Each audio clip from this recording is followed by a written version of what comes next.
3장 20절에 보면 사무엘이 단에서 브엘세바까지 다스렸다. 이스라엘의 사사들은 이스라엘 전체를 통치하고 대표하는 지도자들이 아니라 각 지파를 대표하거나 통치하던 그런 판관들이었다, 이렇게 말씀을 드렸죠. 이스라엘은 각기 자기 소견대로 행했고 통합되지 못한 민족과 국가였어요. 그래서 기드온이 미디안과 싸워서 이겼을 때에 에브라임 지파가 쫓아와서 너 왜 전쟁할 때 우리한테 연락 안 했어? 이러면 시비 걸죠. 그런데 단에서부터 브엘세바까지 온 이스라엘이 사무엘은 여호와의 선지자로 세우심을 알았더라, 이렇게 돼 있어요. 무슨 말입니까? 사무엘이 지파를 대표하는 사사가 아니라 전체 12지파 이스라엘을 통합해서 통치하는 하나로 묶어낸 위대한 지도자라는 사실을 여기서 이야기하고 있어요. 기드온도 삼손도 어떤 사사도 이스라엘 전체 지파의 지지를 받지 못했는데 사무엘이 그것을 하나로 통합해냈다는 겁니다. 사무엘의 리더십이 굉장히 뛰어나고 통합 능력이 훌륭했다, 이것을 알 수가 있죠. 보통뿐이 아니다. 두 번째로 모세 이후에 가장 완전한 사사였다. 삼권 분립, 입법과 사법과 행정권을 이야기하죠. 모세 이후에 입법과 사법과 행정, 즉 정치 권력이죠. 이것과 종교 권력, 유대인들, 이스라엘 사람들은 재정일치 사회였죠. 제사와 정치, 정교일치, 정치와 종교가 일치된 사회였어요. 하나였어요. 그런데 그 둘의 권력을 다 한 손에 쥔 사람, 그 사람은 모세가 있었고 사무엘이 그걸 이룬 겁니다. 물려받은 게 아니에요. 자기가 이스라엘을 하나로 묶어냈고 통치할 수 있는 힘을 자기 스스로 터득하고 길러낸 거예요. 위대한 지도자인 겁니다. 한 사회를 이끌어갈 수 있는 엄청난 리더십과 능력이 있었던 사람이 사무엘이다. 또 사무엘이 의미가 있는 것은 사울왕 일대 왕에게 기름을 부어서 세웠고 다윗을 기름을 부어서 왕으로 세웠고 사사시대를 정결한 겁니다. 이게 정말 대단한 건데요. 방금 말씀드렸듯이 사무엘은 그냥 사사가 아니라 이스라엘 전체를 하나로 통합해서 이끌어낸 위대한 리더십을 가진 사사였어요. 그리고 모세 후에 가장 강력한 권력을 쥔 사사였습니다. 많은 백성들의 지지와 열렬한 박수를 받았던 하나님의 사람이었어요. 그런데 그 권력을 다 내려놓은 겁니다. 이게 얼마나 대단한 것인지 여러분, 우리가 깊이 생각해야 됩니다. 모든 인간은 욕망의 존재입니다. 그래서 훌륭했던 분들이, 멋있었던 하나님의 사람들이 돈 앞에, 권력 앞에, 세속적인 힘 앞에 겸손함이 사라지고 교만한 모습을 보이는 예가 너무나 많아요. 성경에서 찾을 것도 없습니다. 대한민국 교회의 가장 큰 교회의 목사님, 신문사를 만들어서 자기 아들한테 주고 신학교를 만들어서 자기의 아내한테 주고 한국에서 가장 설교를 잘했다는 설교의 달인이라는 별명을 가진 목사님, 자기 아들한테 그 몇만 명 되지 않는 교회를 세습하죠. 한두 군데입니까? 우리 통합의 김상환 목사님, 우리 예장통합 헌법을 어기고 아들한테 세습하잖아. 정의를 말하고 하나님의 공의를 말하는 목사와 장로와 신학자들이 한마디도 하지 않고 있어요. 다른 교단, 그 훌륭하고 존경스러운 옥하는 목사님께서 피와 눈물과 땀을 가지고 복음을 전파하며 제자훈련을 통해 세워놓은 사랑의 교회, 오정현 목사가 박사학위 논문이 다른 사람의 것을 카피한 정도로 그런 논문을 써서 박사를 받고 어디서 목사를 안수를 받았는지 지금도 증명해내지 못하는데 목회자로서 활동을 하다가 자기 아들한테 그걸 또 넘겨주려고. 우리 인간은 이렇게 욕망의 존재인 겁니다. 그런데 이 사무엘은 이 엄청난 권력과 힘과 백성의 박수와 지지를 받으면서도 그 권력을 내려놨다는 거예요. 사사시대를 마감하고 다른 사람의 권력을 종결하고 마감한 게 아닙니다. 자기가 가진 권력을 내려놓고 새로운 시대를 향해서 새로운 역사를 창조하기 위해서 문을 열었다. 기독교 역사에서 이런 지도자를 찾기 힘들 정도로 아무리 칭찬하고 아무리 박수를 쳐도 부족할 정도로 훌륭한 지도자가 사무엘이었다. 우리가 지난주에 다윗 이야기를 통해서 살펴보았던 것처럼 예수님께서 강조하셨던 것처럼 바울이 그렇게 강조했던 것처럼 겸손함이 있어야 된다. 이건 지도자의 굉장히 중요한 덕목이죠. 정치 지도자건 종교 지도자건 간에 권력이 주어집니다. 힘이 주어져요. 공동체와 백성들에게, 국민들에게 겸손하지 않은 지도자가 힘을 가졌는데 그 힘을 누구를 위해 쓰겠어요? 당연히 자기 욕망을 위해 쓰게 되는 겁니다.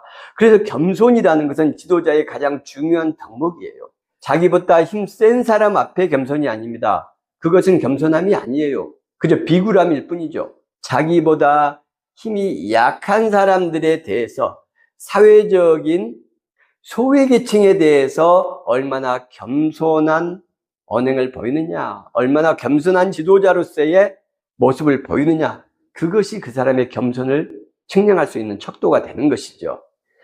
그리고 또 하나는 백성을 위해서 얼마나 희생하느냐, 봉사하느냐, 겸손하더라도 국민과 공동체와 백성을 위해서 봉사하지 않으면, 희생하지 않으면 그게 무슨 의미가 있겠습니까? 봉사와 희생의 자세가 돼 있고 겸손하더라도 능력이 없으면 또 이건 문제가 있죠. 지도자는 능력이 있어야 됩니다. 왜냐하면 힘이 주어졌기 때문이에요. 근데 겸손하고 봉사 정신도 있고 희생할 각오도 돼 있는데 능력이 없어요. 바보예요.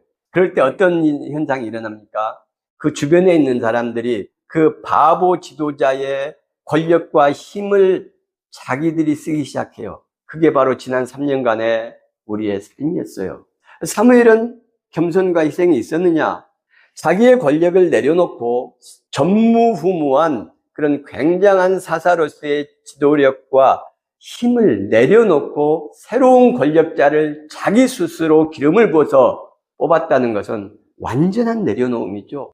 완전한 겸손이고 국민을 위해 언제든지 자기 목숨을 바쳐 희생할 수 있다, 봉사할 수 있다는 각오가 돼 있는 현상이기도 하고 그것을 증명하는 것이기도 합니다. 내가 사울을 왕으로 세운 것을 후회하노니 그가 돌이켜서 나를 따르지 아니하며 내 명령을 행하지 아니하였음이니라 하시니라. 사무엘이 근심하여 온 밤을 여호와께 부르짖으니라. 이렇게 돼 있죠. 근심하다 이 말이 하라라는 히브리어가 씁니다. 이 말은 근심하다가 아니고 분내다, 화내다, 분노하다라는 뜻이에요. 그것을 하라를 근심하다로 번역을 해버린 겁니다. 여호와께 부르짖으니라. 여러분 이것은 자주 이야기했던 말입니다. 부르짖다, 자크. 소돔과 고모라 백성들이 하나님께 부르짖을 때 자크를 썼다고 그랬죠. 이건 그냥 사무엘에서만 한번 찾아볼게요. 7장 8절과 9절 한번 읽어보겠습니다. 시작. 이스라엘 자손이 사무엘에게 이르되 당신은 우리를 위하여 우리 하나님 여호와께 쉬지 말고 부르짖어 자크 우리를 블레셋 사람들의 손에서 구원하게 하시게 하소서 하니 사무엘이 젖먹는 어린 양 하나를 가져다가 온전한 번제를 여호와께 드리고 이스라엘을 위하여 여호와께 자크하매 여호와께서 응답하셨더라. 이렇게 돼 있죠. 정치적인 권력, 군대 앞에, 전쟁 앞에서 구원해 주십시오 할 때 부르짖음이 이 자크예요. 지금 야곱이 애굽에 들어간 후 너희 조상들이 여호와께 부르짖음에 여호와께서 모세와 아론을 보내사 그 두 사람으로 너희 조상들을 애굽에서 인도해 내어 이곳에 살게 하셨으니 10절 백성이 여호와께 부르짖어 이르되 우리가 여호와를 버리고 바알들과 아스다롯을 섬김으로 범죄하였나이다. 그러하오나 이제 우리를 원수들의 손에서 건져내소서. 예, 여기도 앞에 백성이 여호와께 부르짖어 이르되, 이 부르짖음이 다 자크가 쓰였는데, 전쟁 앞에서 정치적인 권력 앞에서 우리를 구해 주십시오 할 때의 부르짖음이에요. 정치 권력보다 센 권력은 이 세상에는 없습니다. 세상의 가장 큰 권력과 힘 앞에서 고통받으면서 세상에는 구원자가 없으니 신에게, 하나님께 부르짖을 때 바로 이 자크가 쓰인단 말입니다. 그런데 방금 사무엘이 바로 근심하며 부르짖을 때, 이때 그 근심하면은 분노하다, 화내다라는 단어가 써있고, 부르짖다는 자크가 쓰였단 말이에요. 그러면 누구한테 분노한 겁니까, 사무엘이? 하나님께서 사울을 왕으로 세운 것을 후회한다, 나함, 후회한다, 뉘우친다. 그가 나를 따르지 않고 내 명령을 행하지 않는다 하니 사무엘이 분노하고 부르짖었다는 거예요. 그 분노는 사울을 향한 분노죠. 사무엘이 이르되 왕이 스스로 작게 여길 그때에 하나님께서 이스라엘 지파의 머리가 되게 하지 않으셨습니까? 여호와께서 왕에게 기름을 부어 이스라엘의 왕을 세웠는데 어떻게 당신이 그 여호와 하나님의 명령을 어깁니까? 하면서 분노해요. 그래서 근심하다로 번역된 이 화를 냈다, 이 하라라는 단어를 통해서 이 화는 사울을 향한 사무엘의 분노란 걸 알 수 있어요. 하나님의 말씀을 안 들었기 때문에 그저 신앙적인 내용으로 분노를 한가? 그것이 아닙니다. 온 밤을 여호와께 사무엘이 부르짖었다. 근데 이 부르짖음은 권력의 불의함에 대한 부르짖음이에요. 세상에서는 자기를 도와줄 수 있는 분이 없어요. 그래서 하나님께 부르짖는 겁니다. 사울이 이 권력을 가지고 백성들을 짓밟고 있다는 사실, 정치적으로 짓밟을 거라는 사실을 지금 사무엘이 안 거예요. 하나님의 명령도 어기니 이거 뭐 말할 것이 없죠. 그래서 백성의 겪어야 될 정치적인 고난을 생각하며 하나님께 부르짖는 겁니다. 그 사울이 이제 백성을 향해서 그 폭력을 쓰게 될 텐데 이거 어떻게 합니까? 사울에게 개인적으로 분노하면서 백성을 위해 염려하는 부르짖음을 하나님 앞에서 보이는 겁니다. 그러니 백성을 섬기는 그 마음이 얼마나 진실하고 간절했는가, 우리가 그것을 알 수가 있죠. 사무엘이 사울을 왕으로 세우기 위해 기름을 붓죠.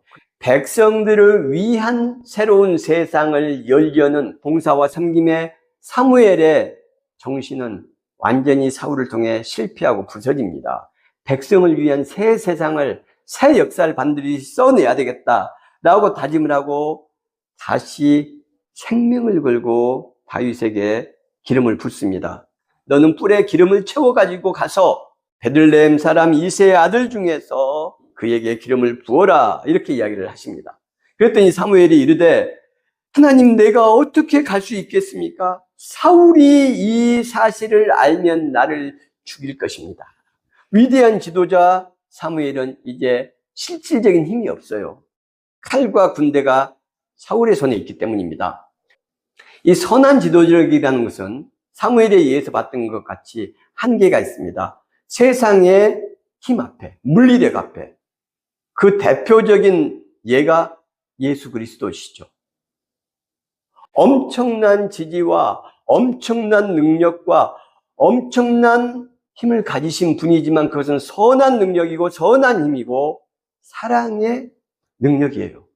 대제사장이 보낸 몇 명의 폭도들에 의해서 예수님 힘없이 끌려오잖아요. 그래서 십자가에 달리시는 겁니다. 세상 폭력적인 힘 앞에 이 선한 힘이라는 건 사실 한계가 많습니다. 그러나 그 선한 영향력과 힘을 통해서 하나님은 하나님의 나라를 이뤄 가신다는 것을 기억하셔야 돼요. 폭력을 통해서, 군사력을 통해서 하나님이 하나님의 역사를 이뤄 가시는 것이 아니라는 사실, 세상에 똑똑하고 잘나고 IQ 150이 넘는 사람들, 수능 수석을 한 사람들, 하버드 법대를 나온 사람들을 통해서 하나님의 나라가 이루어지는 것이 아니고 이름 없는 힘 없는 우리 성도들을 통해서 배우지 못하고 초등학교만 나온 그 성도들 통해서 성경 일독도 하지 못하지만 예수님의 삶을 살기 위해 내 주위의 약자들에게 김치 한 포기를 나눠서 주는 사람을 통해 하나님의 역사와 나라가 이루어진다는 사실을 우리는 기억을 해야 됩니다. 사울을 왕으로 삼은 건 실패했습니다. 그러나 사무엘은 목숨을 걸고 다윗에게 기름을 부어요. 사울이 자기를 죽일 수 있다는 사실을 알지만 사무엘은 목숨을 걸고 다윗에게 기름을 붓습니다. 이 기름을 붓는 행위가 뭔가요? 반역을 사주하는 겁니다. 지금 현재 왕은 사울이에요. 그리고 이 사울은 정당성, 정통성을 가졌습니다. 위대한 지도자 사무엘이 직접 하나님의 이름으로 기름을 부어서 왕을 세웠잖아요. 백성의 요구도 있었고 백성의 동의도 있었습니다. 이 정통성을 부정할 수 없어요. 사무엘이라도. 그런데 안 돼. 이런 지도자, 백성을 억압하고 힘으로 백성을 짓밟는 지도자는 없애야 돼.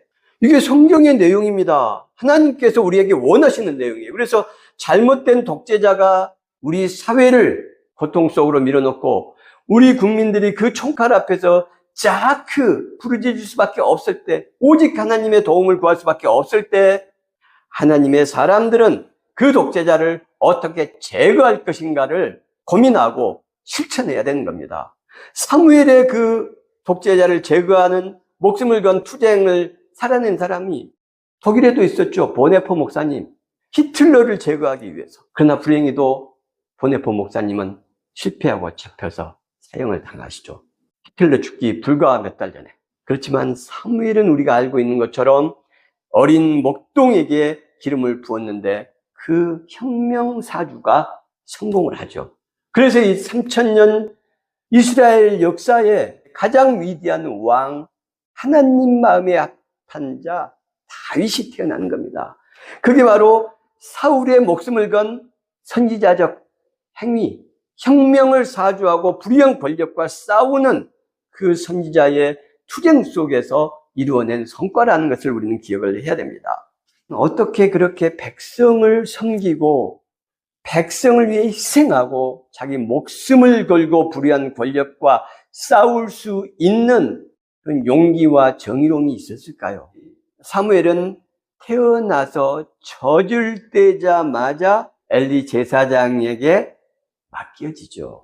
사무엘을 떼어내야 되는 한나의 마음을 생각하면 보통 젖을 한 3살 전후에 뗀다고 하지만 아마 한나가 더 안고 있었을지도 모릅니다. 2년을 더 안고 있어서 5살이 됐다고 하더라도 5살짜리 핏덩이가 성전에 바쳐지고 거기서 제사를 위한 기계가 돼가는 겁니다. 엄마 품에서 아빠의 사랑을 받으며 재롱을 부리고 다른 친구들과 어울려 놀고 할 수 있는 모든 누릴 수 있는 혜택이 다 제거된 거죠.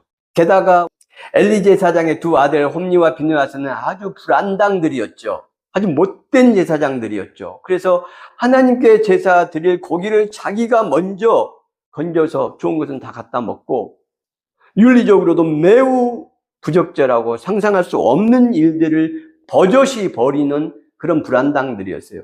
그 불안당들이 어린 사무엘을 어떻게 대했을까요? 귀엽다, 예쁘다 했을까요? 그 제사장들 밑에서 사무엘이 제사장 수업을 받는 것입니다. 그 제사장 수업은 우리가 상상할 수 없을 정도로 혹독한 것이었을 거예요.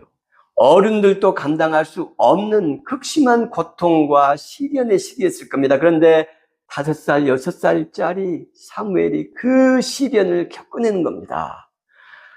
엄마의 사랑을 받지 못한 결핍투성이, 결핍 그 자체가 사무엘의 어린 시절이고 청소년기고 시련의 시기였습니다. 애정을 어디서 채웠을까요? 놀랍게도 사무엘은 하나님과의 대화를 통해서 그 부족한 사랑을 채웁니다. 하나님께서 사무엘을 그냥 두지 않으셨어요. 그래서 사무엘아, 사무엘아 부르시죠. 어린 사무엘이 엘리 제사장이 부른 줄 알고 달려갑니다. 예, 제가 여기 있습니다. 안 불렀다. 다시 부르는 소리가 들리면 하나님께서 부르시는 거니까 제가 여기 있나이다 말씀하옵소서 해라. 하나님이 이 어린 눈물과 고통 속에서 결핍의 삶을 살고 있는 시련의 시기, 고난의 시기, 어두운 터를 지나고 있는 이 사무엘을 찾아오신 거예요. 그리고 사무엘과 대화를 하면서 부족한 그 결핍을 채워주시고 사무엘의 그 부족한 애정이 충만하게 된 겁니다. 하나님을 통해서 하나님과 대화하고 하나님과 기도함으로써 하나님의 뜻을 알게 된 사무엘, 하나님의 마음을 알게 된 사무엘. 그 하나님의 뜻과 마음이란 건 무엇이었습니까? 고난과 어둠의 터널 속에서 만난 그 빛된 하나님의 마음과 뜻은 약자를 향한 정의와 사랑의 마음이었죠. 소외받는 사람들을 향한 한없는 애정이었죠. 그래서 그때 사무엘이 그 시련과 고난과 결핍의 삶을 살면서 약자와 소외된 사람들의 눈물을 알게 된 겁니다. 그 눈물이 하나님의 사랑이고 하나님의 마음이라는 사실을 알게 된 거예요. 그래서 놀랍게도 그 엄청난 권력과 힘을 흔쾌히 백성들의 요구를 따라서 내려놓는 겁니다. 비록 백성들의 요구가 잘못된 것이고 그 결말이 뻔한 것일지라도 그 백성의 뜻을 받들어서 이 백성을 섬길 수 있는 왕을 만들어내는 것, 내가 가진 권력과 힘을 백성을 섬길 왕에게 넘겨주는 것이 나의 마지막 소명이고 하나님의 뜻이다라고 믿고 그 권력 이양을 목숨을 걸고 해내는 것이죠. 그게 사무엘의 위대한 점이라는 것입니다. 사무엘의 말이 하나도 땅에 떨어지지 않았다. 이것이 바로 하나님을 신뢰하고 겸손하게 백성을 섬기는 지도자에게 주시는 하나님의 축복인 것입니다. 그래서 그 외로움과 고독 속에서도 사무엘이 하는 말들이 열매를 맺고 백성들에게 결과를 보이는 거예요. 사무엘이 이렇게 새 시대를 여는 위대한 지도자였다면 그 백성들도 상당히 위대한 지도자입니다. 하나님께서 원하시지 않은 왕을 뽑아달라고 이야기한 게 뭐가 그렇게 대단한 일이란 말이냐? 여러분, 이건 3000년 전의 이야기예요. 힘 있는 사람이, 권력을 쥔 사람이 착취하고 짓밟는 것은 당연하게 생각하던 시대였습니다. 그런데 놀랍게도 이 시대에 사무엘을 찾아와서 우리가 왕을 원하니 왕을 뽑아주시오. 자기들이 원하는 통치자를 자기들 손으로 직접 뽑겠다고 요구하는 거예요. 엄청나게 주체적인 일입니다. 그건 3000년 전의 일입니다. 우리나라 대통령 선거가 우리 국민이 뽑을 수 있게 된 게 원래 직접 선거를 뺏어갔죠, 전두환이. 그래서 간접 선거로 바뀌었어요. 그리고 국민들의 저항을 통해서 87년도에 그걸 다시 뺏어내죠. 6.29 선언. 그래서 국민들이 직접 대통령을 뽑을 수 있는 것을, 그 제도를 다시 회복하는 겁니다. 그런데 3000년 전에 이스라엘 백성들이 우리가 왕 직접 뽑겠다, 그렇게 하게 해달라, 우리의 뜻을 받들어 주십시오, 이게 위대하지 않습니까? 3000년 전에.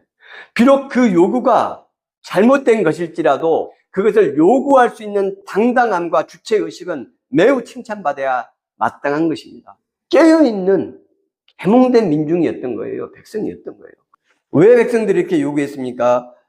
당신의 아들들은 당신의 행위를 따르지 않고 우리들에게 폭력을 가합니다. 불의한 권력을 행사합니다. 그러니 우리에게 왕을 주셔서 우리를 다스리게 하십시오, 이렇게 하잖아요.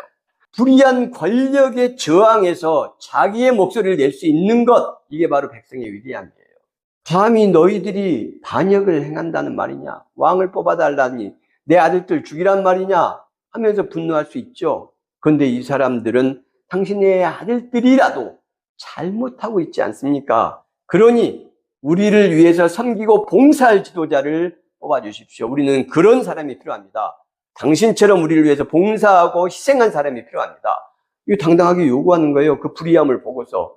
백성이 사무엘의 말 듣기를 거절하며, 이렇게 8장 19절에 나와 있는데요. 8장 10절에서 18절까지의 말씀이 왕이 너희를 어떻게 할 것이다, 아주 부정적인 행동을 할 것이고 결국은 너희를 다시 짓밟고 권력을 자기 욕망을 위해서 행사할 것이다, 그 말을 하는 겁니다. 그런데 백성이 그 사무엘의 말 듣기를 거절하고, 아닙니다, 우리도 우리 왕이 있어야 합니다, 우리 뜻대로 왕을 세워주십시오, 이렇게 말을 하는 거예요.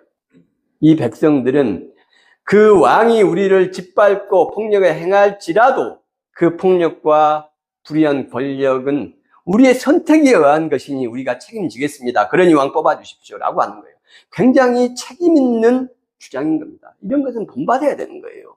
우리가 좌로 가는 것이 옳은지 우로 가는 것이 옳은지 모를 때가 있습니다. 윤석열을 뽑으면 이 사람이 우리를 훌륭하게 섬기고 우리를 위해서 희생하고 봉사할 것이다 라고 믿고 투표했을 수 있습니다. 그 선택은 비록 잘못된 것이지만 존중해야 되는 거예요. 문제는 3년이 지났습니다. 그가 어떤 짓을 하고 어떤 폭력을 가했는지 3년 동안 우리는 충분히 봤어요. 그러면 어떤 자세가 필요합니까?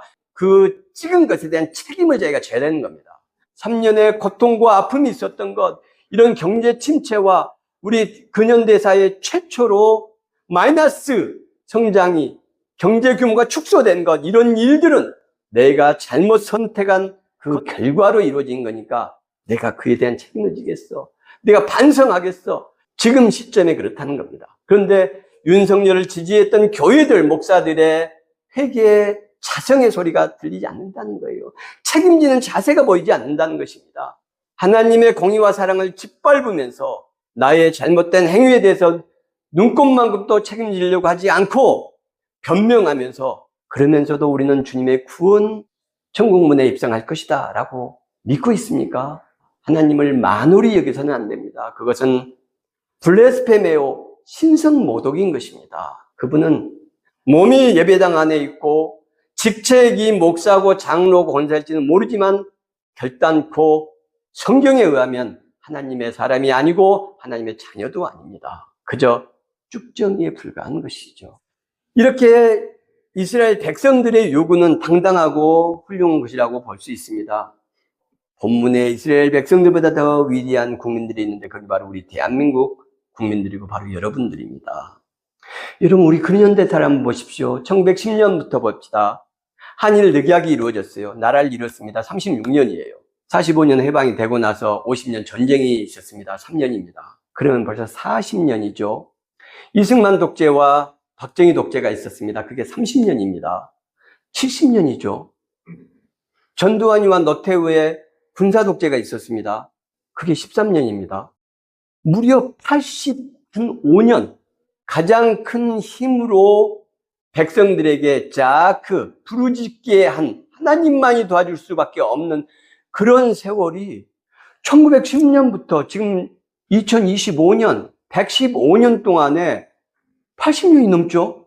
그런 무서운 힘 앞에, 칼날 앞에 수많은 사람들이 죽었습니다. 수백만이 죽었어요. 그런데 대한민국이 민주주의 역사에, 세계 역사에 없는 빛의 혁명을 2번씩이나 무혈혁명을 이뤄낸 겁니다. 프랑스 대혁명, 프렌치 레볼루션은 우리 빛의 혁명에 비하면 이건 정말 장난에 불과해요. 8년 사이에 2번을 이뤄낸 것이 우리 대한민국의 국민들이고 우리 한민족입니다. 위대한 민족이에요. 그 폐허와 식민지를 딛고 한강의 기적을 이룬 이런 국가와 민족은 세계사에 없습니다. 이 저력은 하나님의 은총이라고 볼 수밖에 없어요. 이런 위대한 우리 한민족 대한민국이 더 놀라운 미래를 지금 눈앞에 두고 있습니다. 우리의 투표가, 우리의 선택이 어떠냐에 따라서 사무엘이 열고자 하는 그 새로운 세상이 우리 대한민국과 한민족 앞에 열릴 것입니다. 온 세계가 대한민국을 존경하고 찬양하는 그런 세계의 지도국 대한민국의 역사가 시작될 것입니다. 그렇게 하기 위해서 우리는 어떤 사람들을 이번 선거에서 찾아내야 될까요? 방금 우리가 사무엘을 통해서 봤던 것처럼 출생과 성장 배경에 고통과 시련이 있는 사람을 찾아내야 됩니다. 어렸을 때에 고통과 시련을 겪은 사람, 그 사람이 하나님의 음성을 듣게 되고 하나님의 마음을 알게 되고 그 하나님의 마음이 늘 약자와 함께 한다는 것을 깨닫게 되는 것입니다. 그래서 그 시련이 중요한 거예요. 그 시련이 곧 겸손을 만들고 그 고난의 세월이 약자를 위해서 기꺼이 희생하겠다는 삶의 자세를 만드는 것입니다. 그리고 그것이 하나님의 뜻이라는 것을 깨닫게 되는 것이죠. 섬김과 봉사에 과거가 있는가 살펴야 됩니다. 열매를 보고 나무를 판단하라는 우리 주님의 말씀처럼 대통령이 되고자 한다면 공교롭게도 두 지도자가 다 경기도지사를 했어요. 경기도지사 때 어떤 열매를 맺었는지, 국민과 서민 앞에 어떤 자세를 보였는지 확인해 볼 수 있습니다. 쉽게 확인할 수 있어요. 새 시대를 우리의 손으로 여는 겁니다. 좋은 지도자를 뽑는 것이 그 백성의 능력이고 그 백성의 지혜이기도 한 것입니다. 그런 후보자를 찾아야 됩니다. 그 다음에 그 후보를 찾아냈으면 그 후보를 전해야 됩니다. 가족에게, 친구에게, 친척에게 홍보해야죠. 왜요? 하나님의 사람이지 않습니까? 성경에서 하나님께서 그런 지도자를 원하시고 바라시지 않습니까? 잘못된 지도자를 뽑으려고 하면은 사무엘처럼 목숨을 걸고 그 사람이 잘못된 지도자라는 사실을 이야기하고 혁명적인 선거 운동을 해야 하나님의 사람인 것입니다. 그렇게 홍보를 하면 끝입니까? 아닙니다. 그 후보를 위해서, 좋은 후보를 위해서, 대한민국의 미래를 위해서, 우리의 후손들과 자녀들을 위해서 기도해야 됩니다. 하나님의 도우심과 손길이 있어야 됩니다. 우리가 보이는 우연이라는 것은 우리가 깊은 통찰이 없기 때문에 우연으로 보이는 거예요. 세상에 우연처럼 보이는 모든 일은 하나님의 뜻 안에서 이루어지는 필연이라는 사실을 우리 기억해야 됩니다. 그래서 하나님께 그 후보와 우리나라의 미래와 그리고 우리의 자녀들과 후손들을 위해서 하나님의 공의로운 손길을, 사랑의 손길을 간구해야 되는 것이죠. 그렇게 우리가 노력할 때 하나님의 뜻에 합당한 지도자가 세워질 것입니다. 그는 서민의 눈물을 아는 사람이고 서민의 피해를 아는 사람, 겸손과 희생으로 국민을 위해서 봉사할 것이고요. 국민을 하나님처럼 섬길 것입니다. 공의와 사랑의 하나님의 나라를 세워갈 것입니다. 놀랍고 새로운 역사를 하나님의 은총과 축복 아래에서 펼쳐나갈 거예요. 그 위대한 여정의 주인공이 되시기를 주님의 이름으로 축원합니다.